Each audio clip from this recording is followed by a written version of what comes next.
Okay, so good afternoon. Lecture number 9 is today, and we have concluded yesterday the part on stability and also the part on generally the analysis of the discretized equations from a kind of a fundamental point of view. What we will do today is we will start with compressible flows, and we will first introduce the governing equations very quickly, maybe 1 hour, just to summarize what is really what's the type and the structure of the governing equations. And then in the second part, we will start to focus a little bit more on exactly that type of the governing equations to find out what solutions we would expect and what numerical methods we would then use to obtain these type of solutions. I think I can already now tell you that of course the compressible equations we will mainly talk about hyperbolic problems where you have shocks. So we will look at methods that can actually treat shocks in the solution. And this will keep us busy essentially for the rest of this week and early next week as well with these type of problems. But before we do that, I would like to summarize the analysis part that we have spent now the last 4 or 5 lectures on. And I would like to do that in a kind of a schematic way, which highlights the different concepts that we looked at. And of course, you're free to ask questions when there is something unclear. So I would like to do that with the help of an example. So we take an example equation that we analyze, and I guess you can imagine my favorite example, or not just my favorite example, but a typical example for a PDE would be the advection equation. So something like this: time derivative plus a times space derivative is 0. So this is my continuous equation, and we have derived those. If you think back at the very first lecture together, based on some physical principles, we have done some simplifications. Maybe we have ignored the viscosity, stuff like that. But this is now our mathematical problem that we would like to solve. So we would devise. So we would like to devise a numerical method that can find a solution to that problem. So we can say that this is the continuous problem, and we would like to approximate this by a finite difference scheme. And for this scheme, for instance, I could use the forward time backward space scheme as we have also introduced. And if I write that down, so it's uj, not j plus 1, ujn plus 1 minus ujn divided by delta t. That's the time derivative, plus the space derivative, which is a times ujn minus uj minus 1n divided by delta x is 0. So this approximation we have made, and this is based on finite difference schemes that we have introduced. So we have looked at both the spatial and the temporal derivatives. Now, of course, we have now written that down, but now we would like to know, is this finite difference scheme actually giving me a good solution? Is this something that we can use? And this is what we have discussed during the last few times. So first of all, what we have looked at was whether this was actually a problem that is well posed. This does not really have something to do with the discretization, but the analytical solution. And this we have looked at in lecture, now I think it was lecture 4, where we have seen that a solution exists, it's unique, and it depends on the initial and boundary conditions. Of course, that would mean that I actually need to specify here also initial conditions and boundary conditions for this to be correct. And if you remember, for the advection equation, if this was my domain boundary, something like this, and my speed is like this, then we had to position the boundary conditions in that way that my characteristics go into the domain. That makes the problem to be well posed. Okay, so that was the first step. The second step was that we looked at whether the scheme is consistent. So we looked at consistency. There the idea was in lecture number 5. The idea was that the discretized equation actually converges to the continuous equation. And there we have introduced the truncation error, where we said that the limit of the truncation error, if the space discretization goes to 0 and the time discretization goes to 0, that the limit of this truncation error should be 0. And we have seen for this particular scheme here that the truncation error was something like this: 1/2 a times delta x, 1 minus sigma times uxx. And here we have used sigma as the abbreviation, which was for a delta x divided by delta t. So this limit should go to 0. And if this goes to 0, then we have talked about a consistent numerical scheme. And in some sense, we can say that we require a scheme to be consistent, because otherwise the scheme would actually not solve the right equation. There has been some confusion in the past about certain schemes that were not consistent, or not consistent for all choices of the parameters. I mentioned the example of the Dufour-Frankel scheme, which, if you're interested, you can look up and maybe consider a little bit more. But in the end, we wanted to show that the problem is consistent. And then the next thing that we looked at was whether a time integration is stable, so whether we have stability. And there, for this particular scheme, we had stability if sigma is lower equal 1. This is what we have found with, I think we can say now we have 3 different methods. We have looked at it with or 2 different methods. The third one is still coming. 2 different methods. One was we looked at it from a von Neumann stability analysis point of view, but then we have also looked at it from a point of view of the integration of an ODE, where the lambda that went into the ODE was calculated with the help of the modified wave number of this scheme.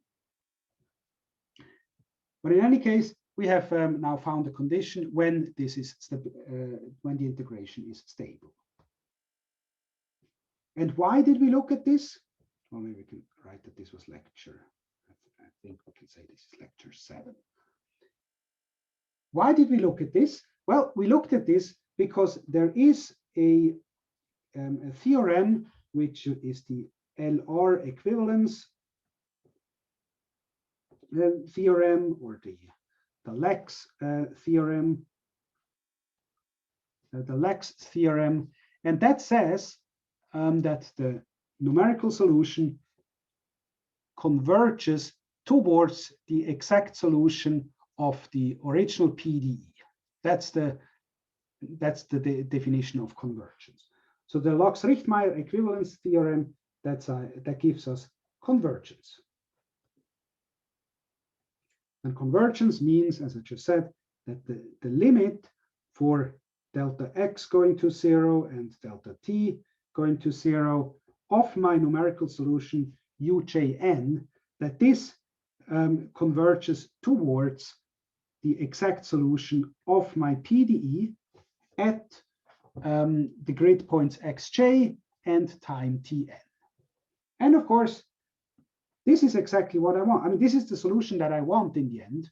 And the reason how to get that is by proving that my numerical solution actually converges to that exact solution. So just to say again, we need to first have a problem that is well posed. We need to have a scheme that is consistent. We need to have a scheme that we can integrate stably in time. And then we get convergence. that's kind of the sequence of operations. Now, what we did last week was somewhat simplified in some parts. Some of these methods only work for linear problems, or they ignore boundary conditions. For all these aspects, in particular stability, you can go into much more detail, and one can spend much more time to understanding what is really stable, what is not stable. But for the purpose of this introductory course, it's absolutely sufficient what we have discussed. In fact, I would even claim that for most engineering calculations that we as engineers do, the concepts that we have looked at so far are actually sufficient. Some other concepts, when it comes to nonlinear stability or including the boundary conditions, this is perhaps more important for a mathematician that really wants to prove certain properties. But for us as an engineer, most of the concepts that we have introduced so far are sufficient, and in fact are also the concepts that are used in most of the CFD codes that are in use these days. So I guess we have now all the tools, or most of the tools, to actually be able to understand how current state-of-the-art codes or methods in fact treat their numerics. Okay, so do you have any questions about this before we now move on to compressible flows? Many of those concepts also come back when we then talk about the project, because in the project, when you implement your Navier-Stokes code, I mean, you need to do exactly these things. You need to have a good scheme that is consistent. You need to have a stable scheme, etc. So all these considerations will, of course, come back in the homeworks or in the project.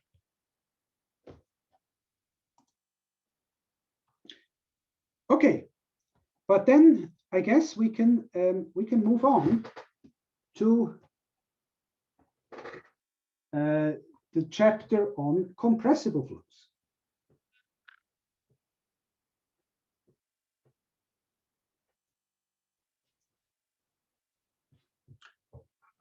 So as I was saying, that now we're going to look at first what the governing equations are. I know that Ardeshir has mentioned already some of the aspects, but we go through that again a bit quickly, because we need to know what are the features really that we need to treat later on with our numerical scheme. And in particular for compressible flows, so for conservation laws, we actually need to know quite a bit about the underlying physics, such that we can design a good scheme. So for compressible flows, we actually start with the general compressible Navier-Stokes equation. So we start with the general Navier-Stokes equations. In fact, we take the compressible ones, so maybe I should write it, the compressible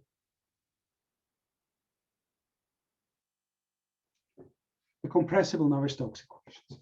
And the way that we write them is, the one way that one can write them is like this. I say du dt plus nabla scalar multiplied with f is q. Now again, remember, if I have an underline, this means that I'm considering a vector. And in this case, of course, we have the solution vector u, which is composed of the unknown quantities that I have. And for the compressible Navier-Stokes equations, I typically have rho, I have rho u, and I have e as the unknowns. So that would be my conservative variables. And that is rho, rho u, rho v, rho w, and it is e. And e, in this case, would be the total energy. And that essentially is rho times e plus u vector squared divided by 2. Okay, what do I have here? So first of all, here rho u, this essentially is uv and w. So rho u, rho v, and rho w. These are these three quantities.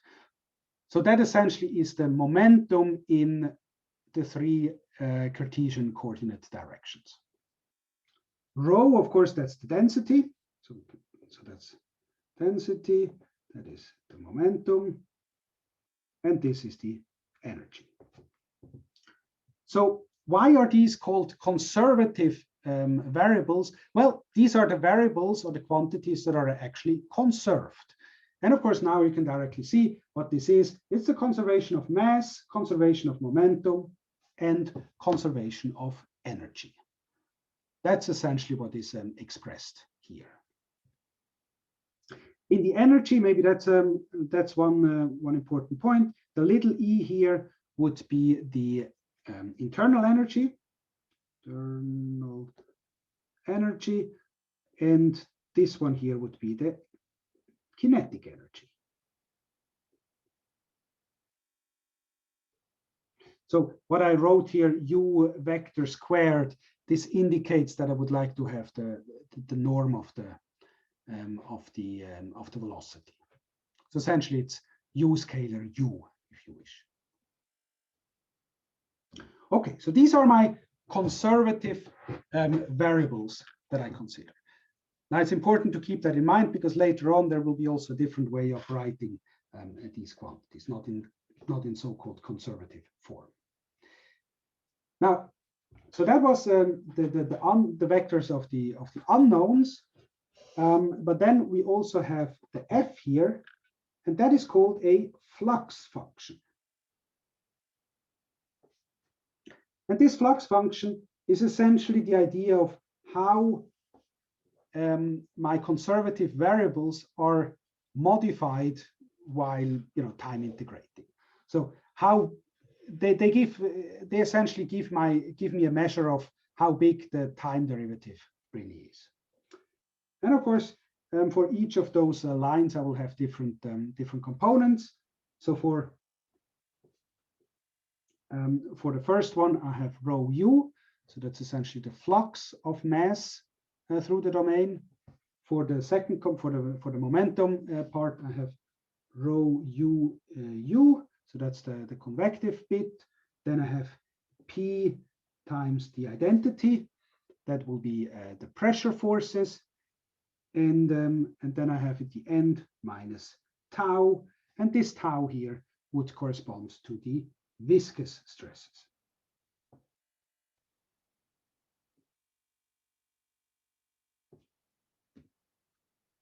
So this is essentially how I would modify my momentum by these various fluxes. And then for the energy, also there I have a number of terms. I have E plus P times U.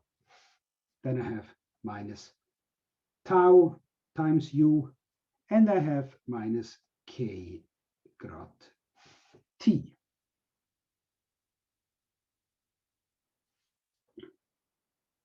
So this is the way how I would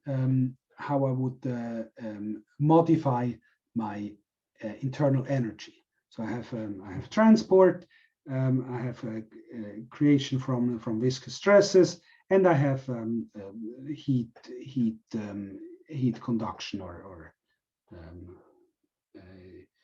of the temperature field, the last term. So this would be my flux function. And then I have the last term, which is Q here. Q would then correspond to external forces. So Q, and of course that now depends really on the problem at hand. Typically for the mass, we don't have an external force because we cannot really create or destroy mass. For the momentum, that would be external forces. One typical example could be rho times g. So in that case, that would correspond to, for instance, gravity. But you can also imagine that there could be some magnetic forces. So think of your of the flow of a liquid metal, for instance, in a magnetic field. So there would also be then a Lorentz force being acting on it. And for the energy, it could be some volume heating, or in general heat sources that could directly affect the internal energy.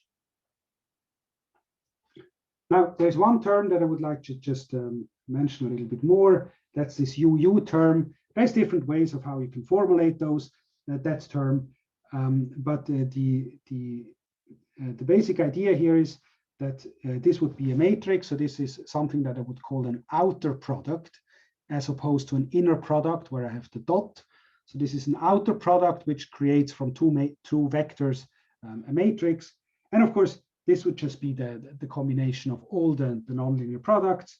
So this will be UU, UV, UW, UV, VV, VW, WW, VW, and UW.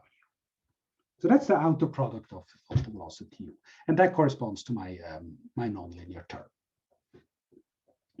Okay, so this is really my the short form of the Navier-Stokes equations in the compressible form with with all this content that I mentioned here, and this gives me in the end the most general or complete general description of a fluid flow.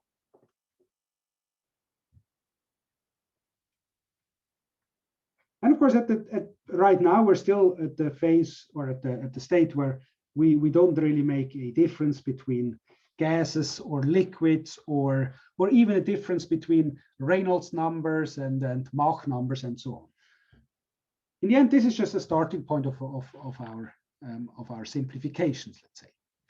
Again, thinking back of my first lecture, at first you always need to state what is really the problem that you want to look at, what parameter ranges do you want to look at. That's what we now need to do, starting from these equations to see what do we actually need to retain and what can we remove. But the starting point essentially is this one here. And this simply comes from, well, first principles in some sense. I mean, it comes from Newton's second law, simply, with a few other models included. Okay, now talking about the additional models that we need to have. Also, this I would just like to briefly mention. The first, I mean, if you now just look through it, what are quantities that we don't know, where we actually need to define something? Well, there is in particular this tau, which we haven't really talked about, and then there is this quantity p here, which somehow needs to be modeled from. That there needs to be some additional models that or assumptions that need to come in from other sources, not just from Newton's second law. But let's start now first with the tau term. So we can maybe write like this. So to close the system,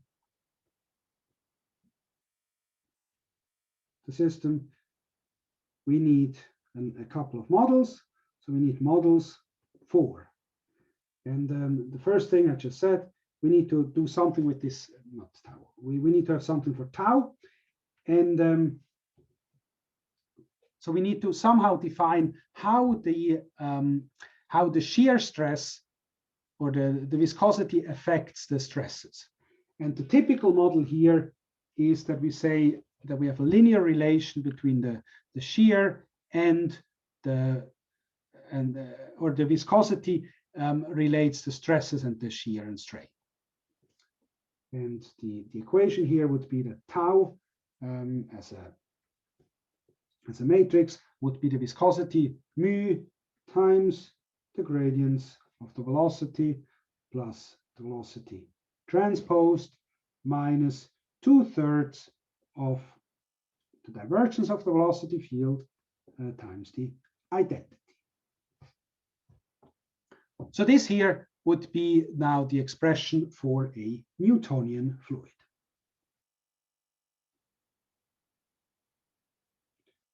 And as I said, this is in the end is just a linear relation between the stresses and the strain rate inside the flow. This is an assumption. This is a model, and of course there is a number of fluids that are, well, there's a number of fluids that can be modeled quite well with the Newtonian approach, but there's also models or fluids that cannot be modeled with this, or where the important aspects are exactly the non-Newtonian aspects that need to be taken into account. And then, I mean, that is again part of the first step of the probable description. We need to find, or we need to define what aspects are important. And for instance, if you want to do CFD of toothpaste or ketchup or maizena, so cornstarch, then you know that perhaps using a Newtonian approach is not a good thing. But if you do water, if you do air, then a Newtonian approach is perfectly fine. But keep in mind, this is a model. This is not Navier-Stokes. We need something else as well, and that is something that comes from thermodynamics.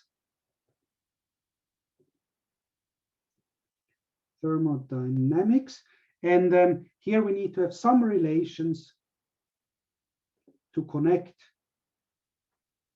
the thermodynamics quantities of E, P, and the velocity. So somehow we need to relate the energy to the pressure and the velocity. And of course, also there is a number of established models. And I guess the one that we will look at now and also write down is the ideal gas model. But again, not everything can be assumed to be an ideal gas. And depending on what you want, you want to choose something else at this stage. And then I think as the next step, we also need to realize that there is major distinctions here of the type of the equations. The first distinction is exactly related to the shear stress that I just mentioned. We need to decide whether or not we look at the viscous flow or an inviscid flow. So a flow where the viscosity is neglected. So inviscid flow would then mean that tau is actually 0. The second distinction would be whether we consider the flow to be compressible or whether we can consider the flow to be incompressible, whether this is sufficient. As we will see in a second, this second question relates to the fact how close our speeds are with respect to the speed of sound. So that is actually the distinction between compressible and incompressible may be a result of your calculation. Of course, here incompressible would then mean that rho is constant. Well, actually, that's not even the right condition. The right condition would be d rho dt being 0, because in principle the rho could change along a streamline. Okay, so let me just spend a few minutes on these two aspects, viscous, inviscid, and compressible and incompressible. If we start with the first one very quickly, so whether we should actually use compressible or incompressible flows.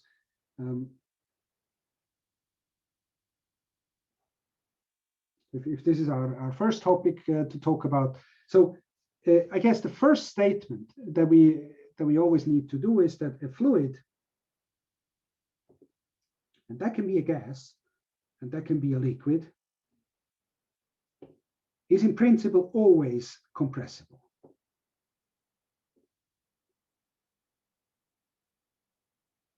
I mean, maybe not much, but in principle, it's always compressible to some extent.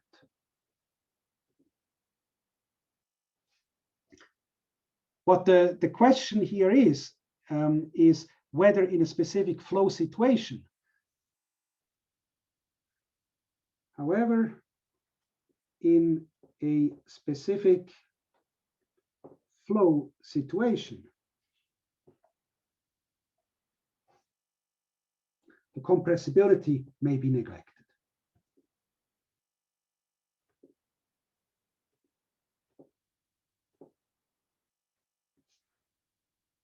So that means what I would like to highlight here is that a fluid is always compressible, but there is a specific flow situation in which sometimes I can treat the flow to be incompressible. So it's never the fluid that is incompressible, it's the flow that is incompressible. And I think that's kind of an important aspect to keep in mind. The compressibility is always there. It's just a question of the specific flow situation. And of course, now we come to the Mach number and these rules of thumb that you have certainly discussed earlier in various courses. The basic idea is that incompressible means, so to be incompressible means that that we only have small pressure changes in the flow.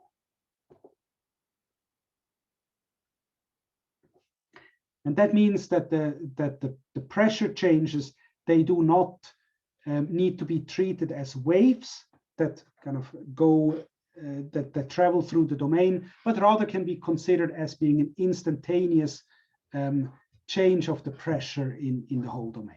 And as I said, this can be done because we assume that the pressure changes are to be small. Of course, in the compressible case, that would mean that we need to consider pressure waves. And pressure waves, of course, they have a certain speed, and that pressure speed, or the wave speed, would then be related to the speed of sound.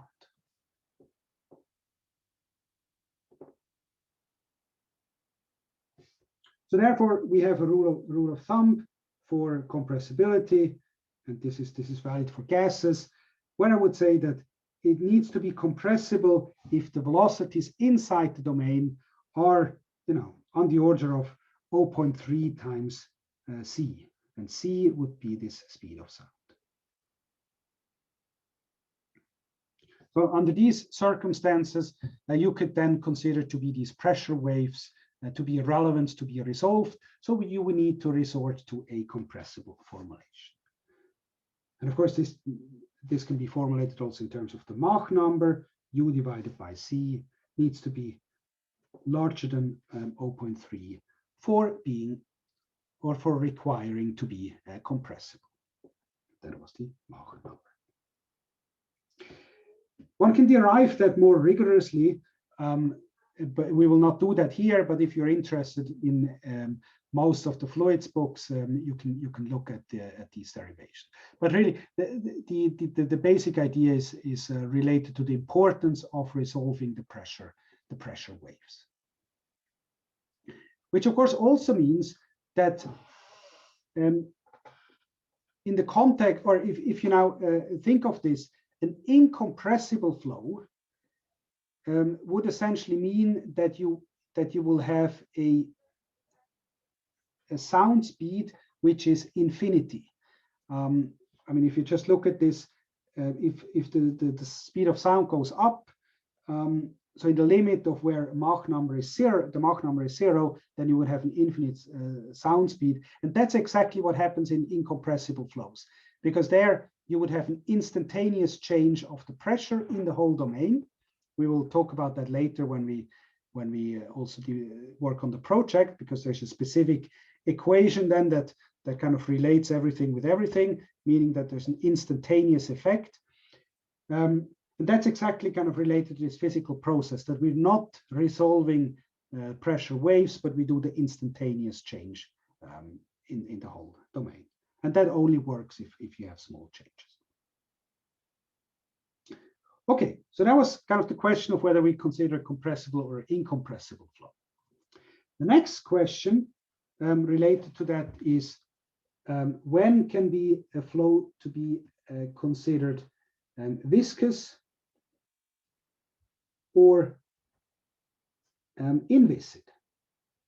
So what do we need to consider there? Well, I guess we just need to realize that the viscosity is only relevant in certain parts of the domain. Unfortunately, these are also the most important parts of the domain, typically. So viscous effects are important. Well, first of all, in boundary layers. And boundary layers, they appear, of course, close to solid walls. So as soon as you start to consider the area close to solid walls, then of course you need to take viscosity into account. Also separation. So when the flow or when the boundary layer actually separates from the wall, so under stall conditions, that is also something that is the origin of separation is a boundary layer that separates. So it's inherently a viscous effect. So whenever you have a separated flow or you have a wake region behind the separated flow, this is something that is actually dominated by viscosity. So separation and wakes. So I just make a little sketch. So if you think of an airplane wing, if you have a very nice airplane wing which has all attached flow,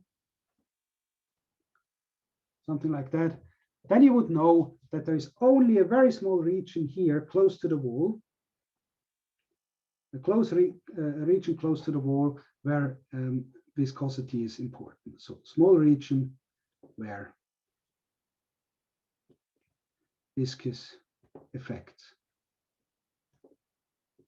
are relevant.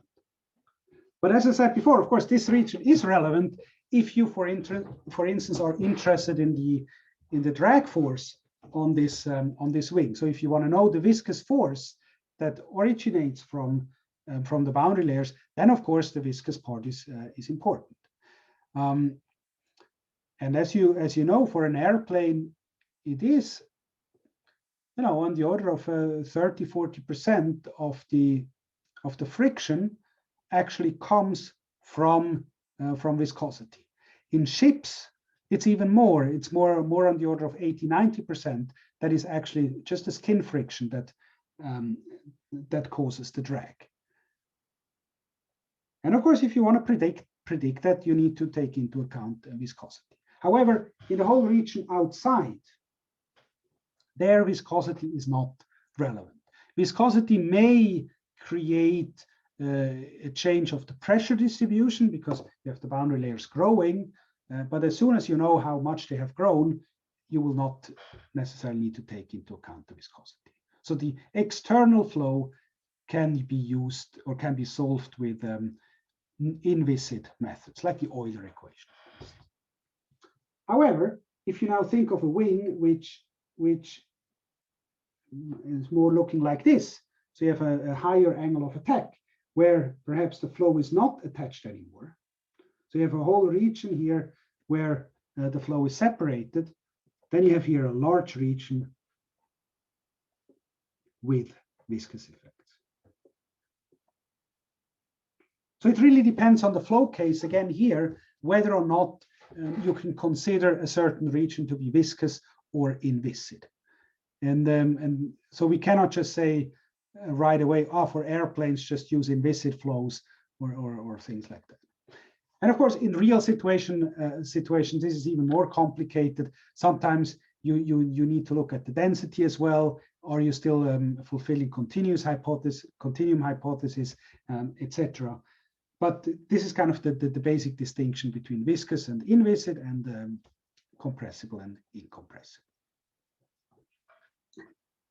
Okay, now having talked about this, now let's do a first simplification of our governing equation so that we get more towards some equations that we can actually work with and start to analyze a little bit better. Let's now assume assume that we have a situation where we are inviscid and we are compressible.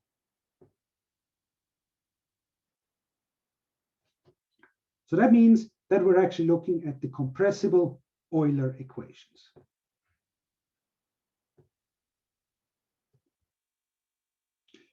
The compressive, as Euler equations, that always means that that we're not considering the viscosity. Navier-Stokes, on the other hand, is the viscous Euler equations, if you wish. So if we now write our general description that we have had here in the beginning, and we write that down as for the Euler equations, we get the following. Then we have du dt plus some flux F being Q. So that's the same equation, but now the content changes a little bit. The U, so the vector of the conservative variables, this one is actually the same, rho U and E. But the flux function is now a little bit different because now I have actually reduced the I can remove everything that has to do with the viscosity. So what I get here is rho UU plus P, and I have E plus P times U. And Q, for now, I can just set to 0 if we just don't consider any volume forces and so on. So what I have left here is, as before, conservation of mass, conservation of momentum, conservation of energy. Here I have the flux of masses through the domain, through, or the fluxes of the mass. This is the nonlinear term, the flux of momentum. I have the pressure forces, the normal forces of the pressure. That's why it's multiplied by the identity, and then I have the fluxes of the energy. So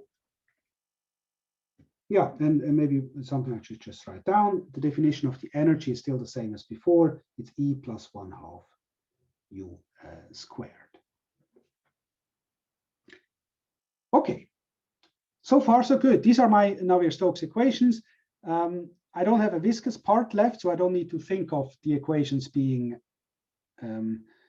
Newtonian or not, because there is no viscosity.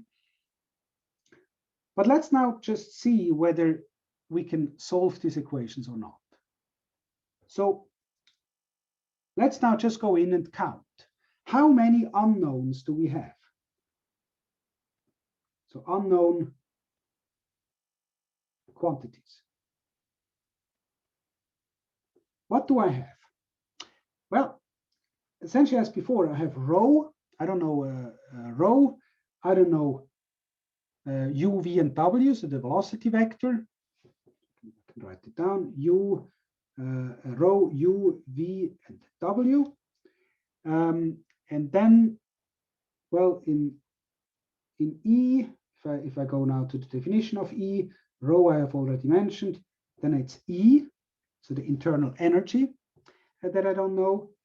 And then if I continue in the flux function, I also have the P here. I also do not know the P. So that is a total of 1, 2, 3, 4, 5, 6 quantities that I would need to know. So 6 unknowns I have. But how many equations do you have?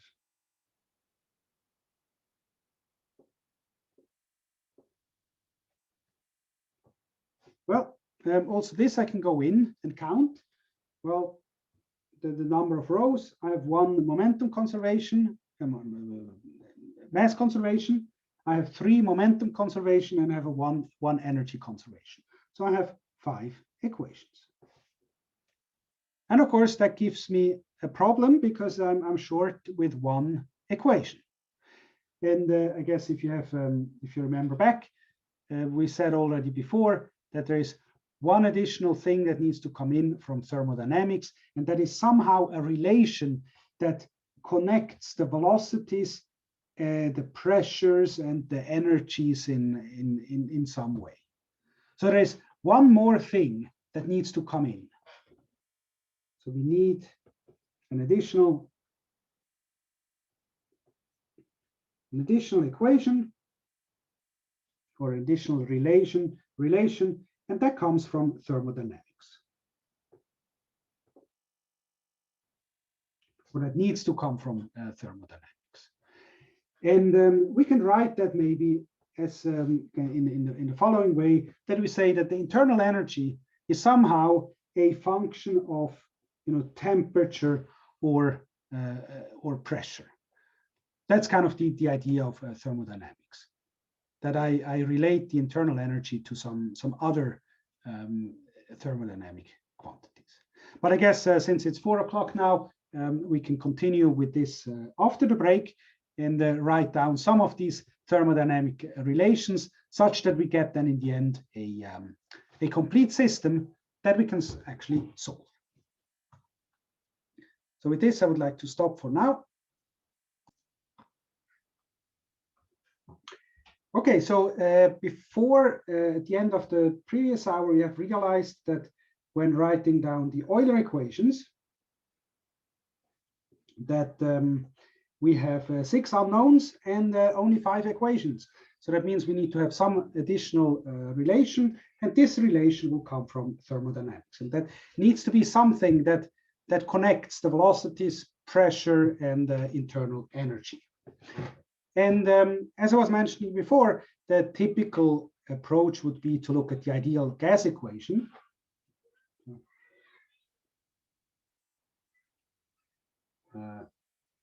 Or the ideal gas equation, yeah. And this is a very good model for gases like air, for instance. And there, in fact, it turns out that one assumption is that the internal energy is only a function of the temperature T. So that's one property of ideal gases. If I just write down some of these equations, we don't have to go through all the thermodynamics, but if I just write down some of the concepts, so we have one of the well-known equations is P equals rho R T. That's essentially where R is the specific gas constant. Which of course is essentially R over bar divided by M, where the R over bar would be the gas constant and M would be the molar mass. So that's the first equation. The second one would be the expression that I just mentioned, namely that the internal energy is just a constant coefficient times the temperature, and in this case we take CV, which is the specific heat. And since it has the little v here, it would be at constant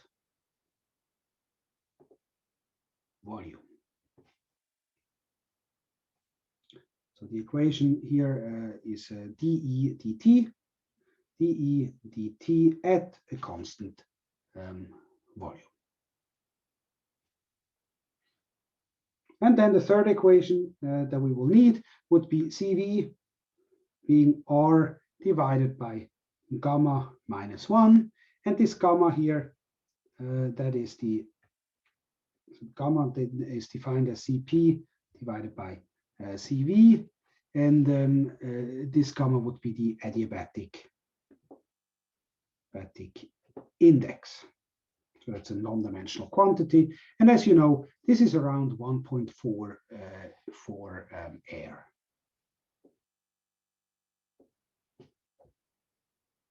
Okay, I mean, one could spend now a lot of time on discussing all these expressions from thermodynamics. That's not really the point here. The point here is just to kind of tell you where the equations really come from, because what you can do now is you can combine these equations.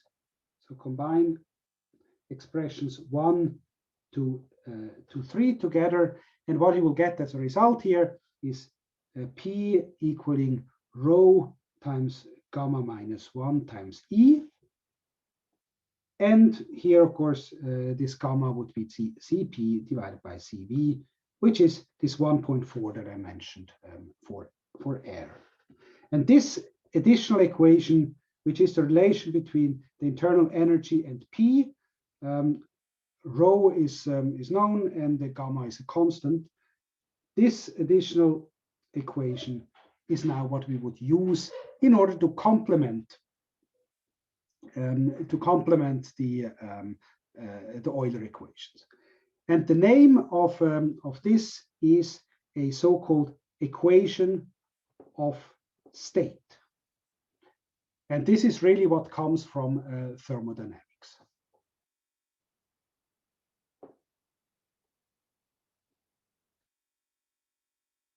So we always need something in addition from thermodynamics that tells us how to close the Euler system.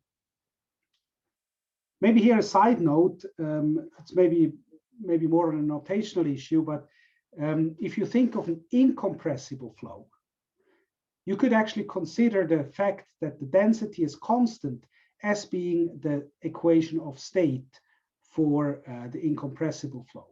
And then with this expression, you could simplify everything else. But you could consider that the incompressibility constraint is the expression that comes from thermodynamics, which then acts as an equation of state in that.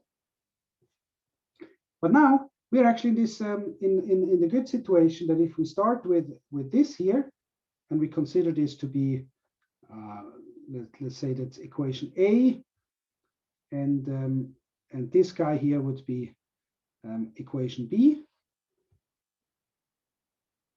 Now we can actually say that equations A and B together, they now form a complete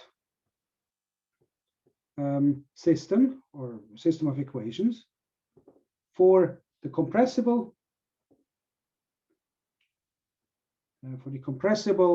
inviscid flow for a gas that that is ideal. So for an ideal gas where we don't have any internal, heat generation or anything. So no, without reactions. So that means now we actually have a system that we can write down and solve. We have 6 equations and 6 unknowns, so we can work on that. Of course, sometimes you can even simplify them even more, and that's what we will do in some of the homeworks.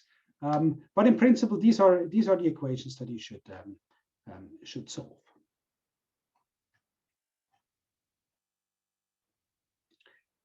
Okay, now if we start, so if we now really want to go into the details on seeing what types of equation that we will get here, let's make a further simplification, and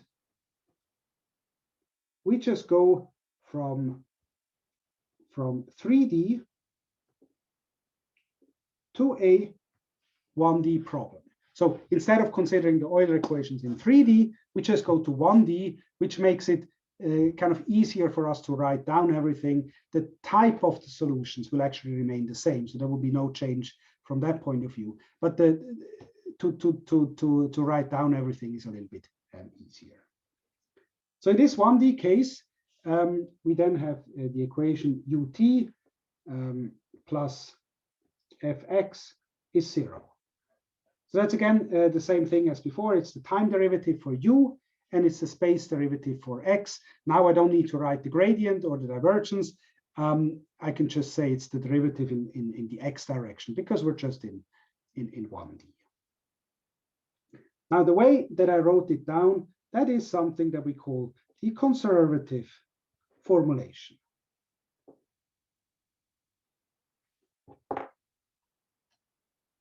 And what that means is that in the conservative formulation, the variables that I'm actually solving for are the quantities that are actually conserved. And that means, in this case, as we said now a few times before, this will be the rho, so the mass conservation, rho u as the momentum conservation, and E as the energy conservation. Now, of course, just in one direction. The flux, this F of u will now be the fluxes are for the density, for the momentum, rho u squared plus P, and then for the energy, E plus P times U. And to complete everything, I mean, I know we have written it down before, but now we'll write it down explicitly for the 1D case. We have the definition of the energy as being rho E plus 1/2 of U squared. That's now the internal and the kinetic energy. And now we also have the equation of state, which will be the pressure is gamma minus 1 times rho times E. So this here is now the 1D Euler equation. And in fact, we will use more or less that equation, not exactly, but more or less that equation in homework number 4 when we talk about the shock tube. There we actually solve the compressible 1D Euler equation. Okay. Now, what we would like to know now, before we start to find solutions to that, we would actually like to know what is the expected solution, or how do the solutions look like of the 1D Euler equation. And in order to do that, I guess we need to look at the type classification. So we need to find out what is the type of the Euler equation. So is it an elliptic problem, parabolic problem, or hyperbolic problem? Because that will tell us then what type of equation or what type of solution and solution scheme we would need to apply. Now, in order to do the type classification, if you think back of how we did that with this, this rewriting of the equations in this plane with a specific curve and so on, for that we need to rewrite it. We need to rewrite it in a slightly different way, something that looked like this: Vt plus some matrix A times Vx being 0. And I guess you see the difference here. This was what we call the conservative formulation, where the unknown variables are the conserved quantities, or if I could just write it down, conservative variables. Now, in order to do the type classification, we need to have this matrix A. So we need to actually write it down in this form, and this is what we call the so-called quasi-linear formulation. Quasi-linear in the sense that I kind of attempt to have the unknowns in the vector V, but it will turn out that there will be also some of the unknowns in the matrix A. So that means it's not fully linear in the sense that everything is in V, but it's quasi-linear because of the shape that I'm writing it down. Now, how can I write the equations, the Euler equations in exactly this form? This is an exercise that you can try to do. That is in the home, not in the homework problems, in the study question somewhere. I would like to maybe skip over that for the lecture, but the result will be that I can write it in this way, where V is rho, U, and P as my unknowns.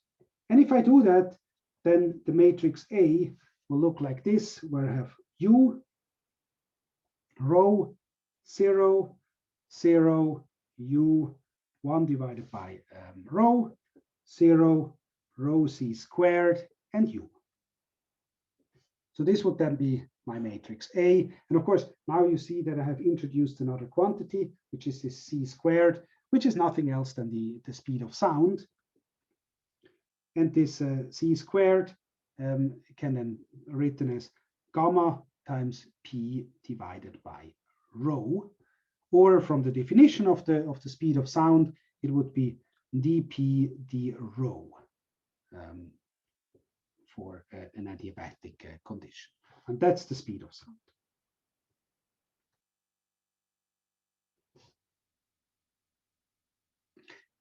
Adiabatic here means essentially that I can write the pressure as being some constant times rho up to gamma. This would be adiabatic.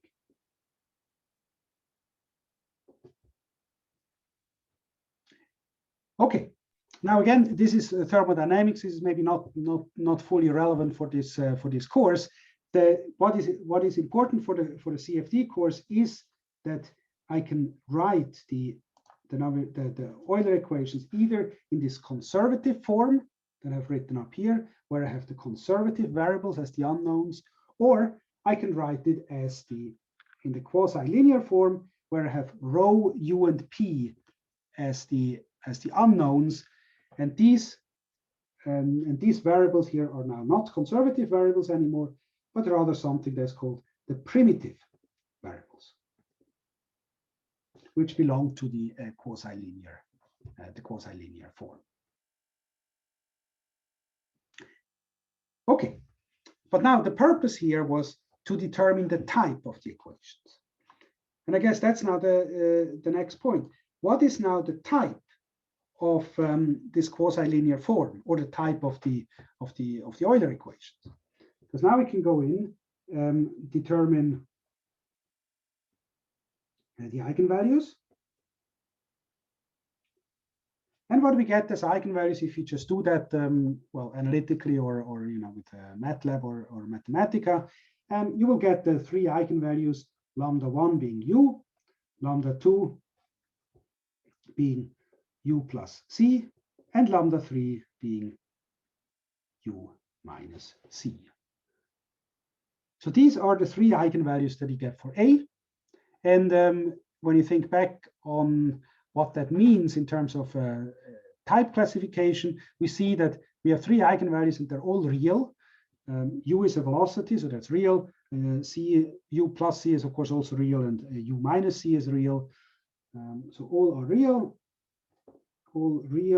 and that means as a consequence that we have a hyperbolic system.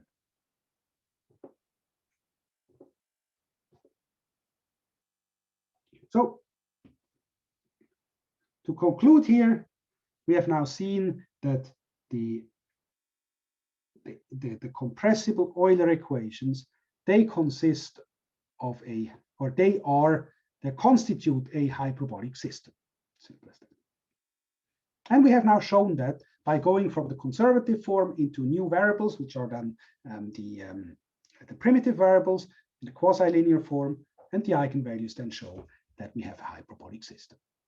And of course, that means that the solutions to the Euler equations, they will have all the properties of hyperbolic problems. Namely, they have a propagating character. Obviously, they have no viscosity, so they have no diffusion. That's obvious because we have neglected the viscosity here. We're looking at the inviscid equations, so the Euler equations. So they will have essentially wave-like character. They will have convective character. And of course, that's what we now need to, where we need to find numerical methods that can deal with this convective behavior. So, sorry.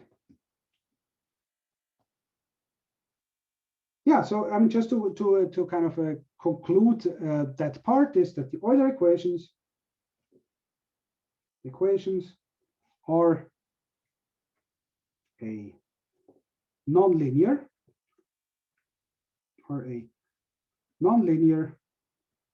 hyperbolic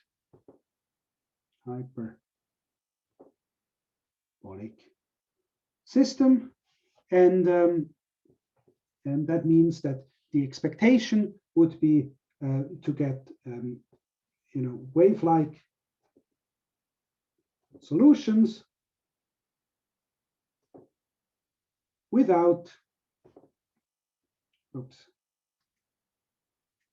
diffusion in the domain. And of course, the wave-like, the kind of the propagating character is determined by the three eigenvalues that we found here. And these three eigenvalues, they correspond to the characteristics. So we have three characteristic directions that have been defined here, one with a velocity of u, one with a velocity u plus c, and one with a velocity of u minus c. So I guess we already now know what to expect from the solution. We perhaps don't really know yet how to solve it. But nonlinear hyperbolic systems, that's what we need to look at. And if this first chapter has been, just to give give a heading here, if this was section A, and I can call it Euler equations.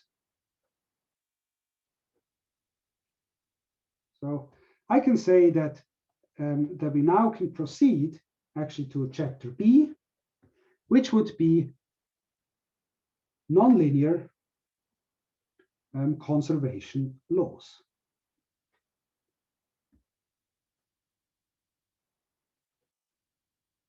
And nonlinear conservation laws is essentially the same as looking for some solutions to nonlinear hyperbolic systems. So conservation laws is the same thing as a hyperbolic system.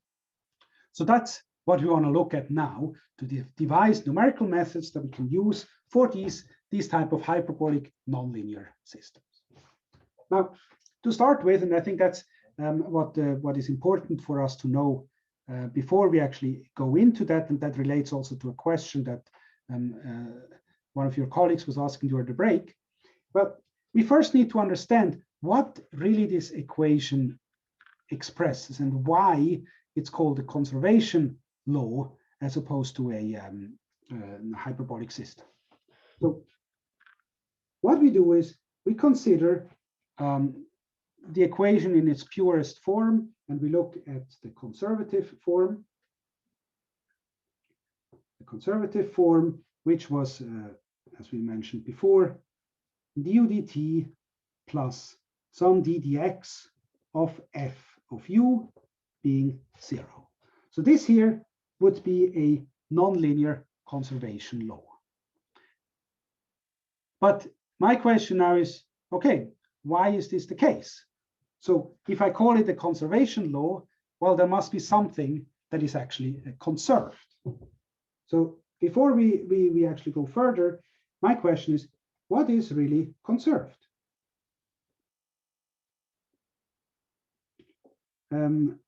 For this equation. So why is it called a conservation law? Well, okay, let's now look at this this equation, du dt plus d dx of f of u. Now, in order to kind of understand what is conserved, I guess we need to look at a kind of a more at a broader picture. So we need to integrate this equation. So we just look at the integral, and we integrate over the whole domain. This is a 1D problem, so it's sufficient to integrate over x. So I do an integral of the whole thing, ut plus fx dx. And now we can start to work a little bit with integrals and then derivatives. So first of all, it's a sum inside the integral. So of course I can take the integral apart, and then I see that I have a time derivative. So I can take out the time derivative. So I have d dt of the integral from minus infinity to infinity of u dx. And then the second term is a spatial derivative integrated in space. So this gives me directly f of u, which is then evaluated between plus and minus infinity. And of course, this needs to be 0 because the equation was 0. So this is when I integrate it over the whole domain, and I guess I can, if I really integrate it over infinity, I can assume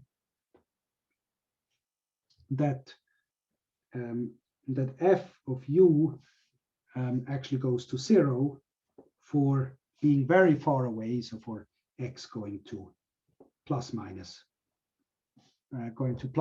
infinity, which means that I have no fluxes at infinity or plus minus infinity. And if I do that, or if I assume this, then I can see that the second term actually disappears. So the f of u at plus and minus infinity is 0. And what I end up with is the following, namely that d dt of the integral from minus infinity to plus infinity of u dx is 0. So what that now means is quite simple. Namely, it means that the quantity u, the integral of u, my solution, is conserved in the full domain. So that's now kind of my first result here when I talk about conservation laws. Well, a conservation law of this particular form here means that if I integrate over infinity, then the total amount of u is constant. So think of it as being, if u is rho, then it would just mean that the total mass would be 0. Because if I integrate rho over x, I will get the mass in 1D. So this could be considered as being a conservation of mass, for instance. Okay, but this doesn't answer yet what the f really is, because now we were in the situation that f actually disappeared because we integrated over the whole domain. But I think it could be interesting now to see also how we can interpret the meaning of f, and this we can do by just doing a limited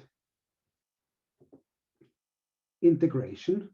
So rather from minus infinity to plus infinity, I do a limited integration from a to b.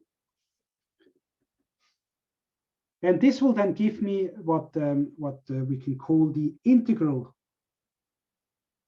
form of the partial differential equation, because I integrate it over a certain part. And I guess I can start again at this place here where I have performed the integral. Just instead of going from minus infinity to plus infinity, I go from a to b. But the solution looks then essentially the same. Again, I go from a to b, sorry, from a to b of u dx. And that is the same as f evaluated at u at a minus f evaluated at u at b.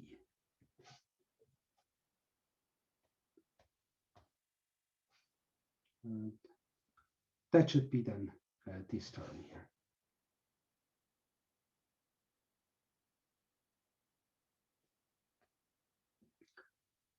And now I think I can start to understand what this actually means. So I have three terms here in my integral form. So I have the first term is the time derivative of the total quantity contained in the domain from A to B. So that would be the change of the total quantity, or the integral of u of total quantity in the domain.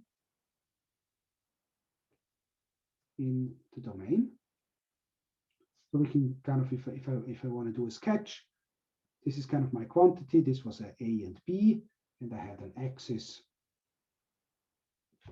something like this. The first term here would correspond to the change. The first term here would correspond. Sorry.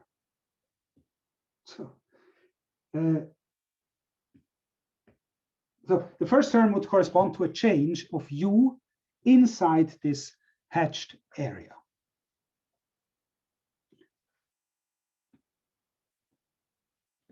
What does the f of U at A and T mean?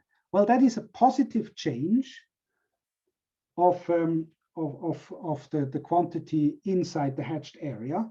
And this we can consider as being something that goes into the domain.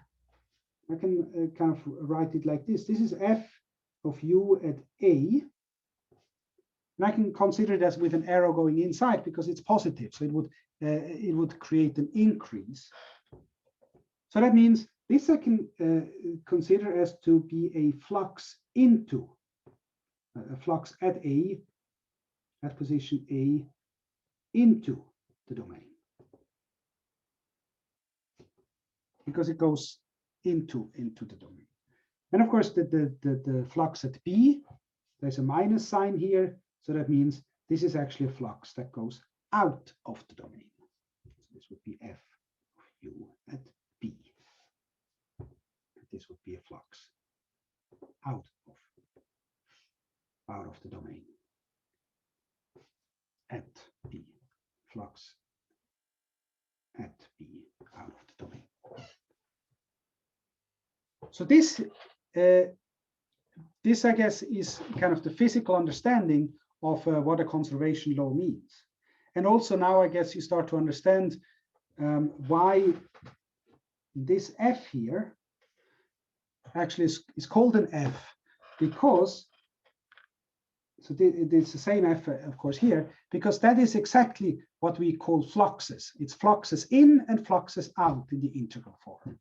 And in the continuous form, or the derivative form, this is then inside the spatial derivative.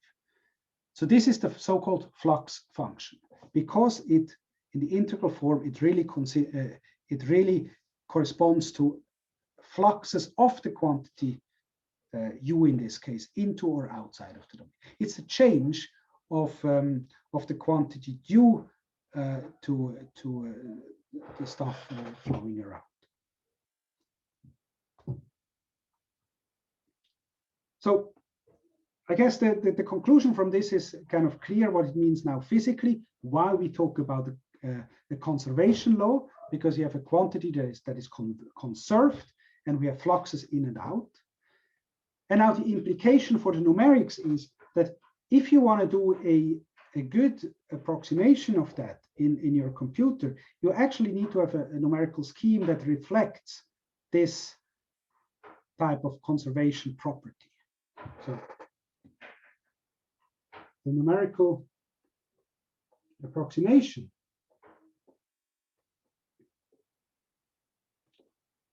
needs to reflect these conservation properties.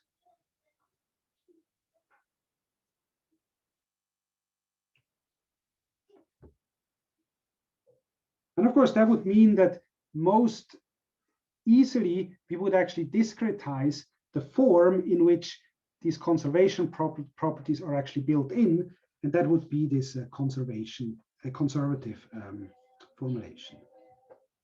Conservative formulation. Because in the conservative formulation, as we have stated here, we need to have the time derivative, and then we need to specify the flux function. But as soon as the flux function is given, we know that the total integral over the domain will always will be conserved.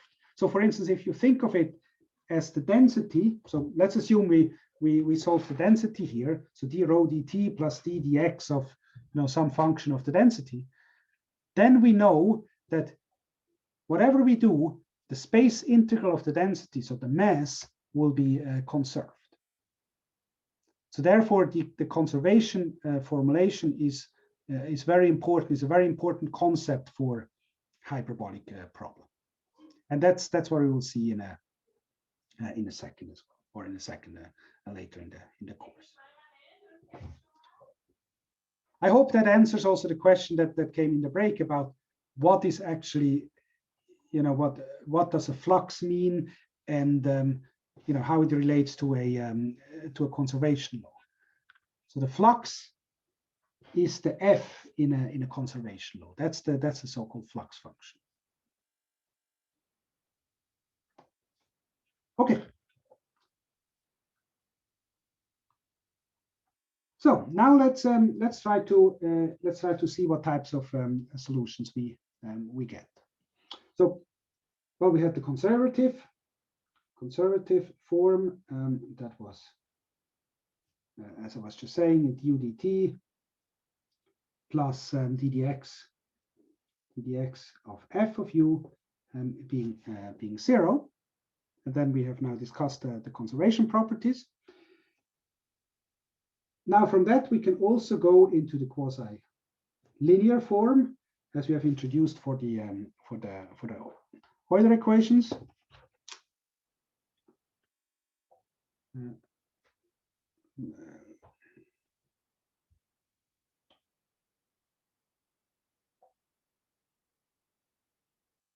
So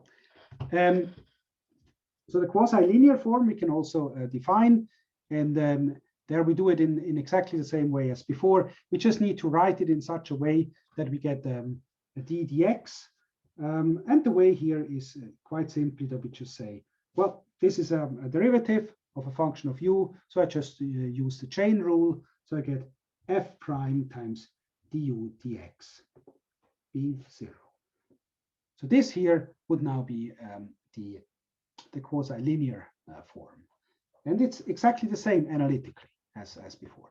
But this is now not the conservative form anymore. That's the quasi-linear form. But we can use the quasi-linear form to calculate the characteristics.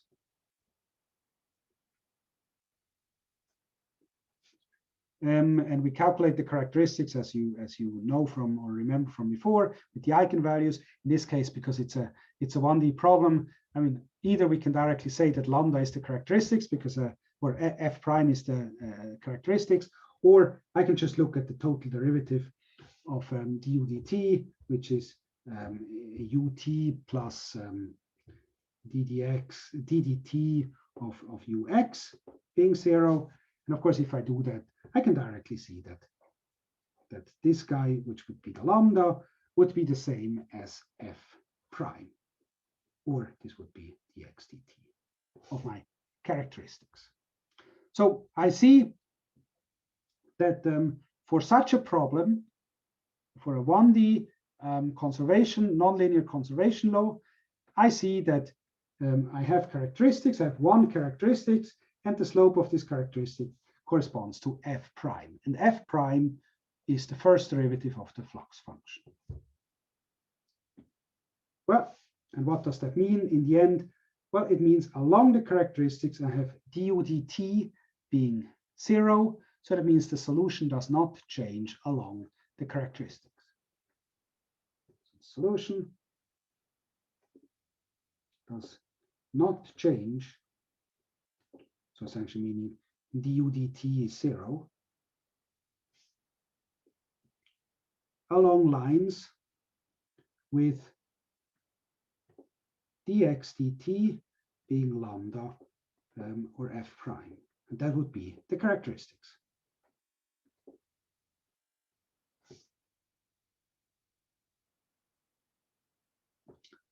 I mean, this we have discussed before, but now we discuss it again, but in the context of a nonlinear conservation law, because now we actually know that the form of the equation that we started with can be written, as du dt plus d dx of f being 0, and now we see that the slope of the characteristics is actually the first derivative of this f. It's f prime. Let's start with two examples here. The first example is, well, it's very simple. It's the advection equation.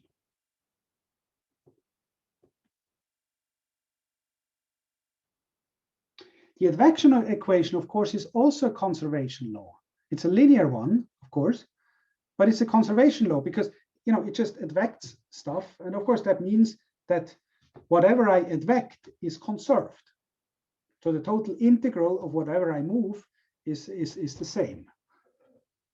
But now in the framework of this, I can write that my f of u for the advection equation is simply a times u, and my f prime of u, well, is the first derivative of a times u with respect to u. Well, f prime is a. And of course, then now the result is exactly what we wanted, because the characteristics are lambda being dx dt along the lines where the solution is propagating is f prime, and f prime is a. So what we have found now is that for the convection equation, we just have the solution propagating along lines with slope a.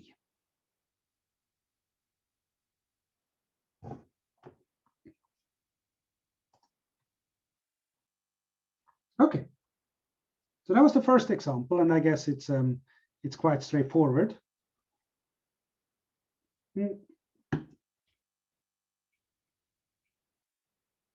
Now, for the second example, it becomes a little bit more interesting because now we start to look at a nonlinear example, and what we take is the so-called Burger's equation. The Burger's equation was essentially written down as a test problem for understanding the behavior of Navier-Stokes or Euler, and it's written like this: that the nonlinear, the flux function f of u is u squared divided by 2, which then of course means that f prime of u, which is the first derivative of f of u, would just be 2u divided by 2, which is essentially u. So that means if I write it in quasi-linear form, the Burger's equation looks like this: du dt plus u times du dx is 0. And of course, this, if you compare that to the advection equation, it looks like an advection equation with local speed u. So it means that the local speed of my characteristics, or the speed of how the solution propagates, is actually proportional to the solution of the local solution. Okay. Now, so if we just want to sketch how a solution of the Burger's equation looks like, we can go back to the space-time diagrams that we have been plotting before when talking about the advection equation. And if you think back how we did that, we had the kind of a diagram like this. This was x, and this was t. And then we had kind of different time levels in this axis. So we can say that this is time t0, and at time t0, I have a kind of an internal coordinate system where I plot my solution u. And then later on, at time, I can call it t1, I again have then an internal kind of coordinate system where I plot u at time t1. And let's just start with this, and then we continue tomorrow morning. I think the next lecture is actually at 8 tomorrow, or no, 10 at 10. Sorry. So if I assume that I have an initial condition that looks like this. This is now in this local U coordinate system. So my solution is 0 up to a certain point, then it goes up to maybe, let's say, 1, and then it goes to 0 again and continues to be 0. Now I'm saying that the local speed of my characteristics corresponds to the actual solution. So my convection speed is my solution, the local solution. Well, that means that, for instance, at this point, where my solution is 0, the speed of the solution is 0. So that means the solution will not move in x. It would just propagate in this direction, upwards. It will stay constant. And of course, the same thing happens here. And actually here, and here, and here, and here.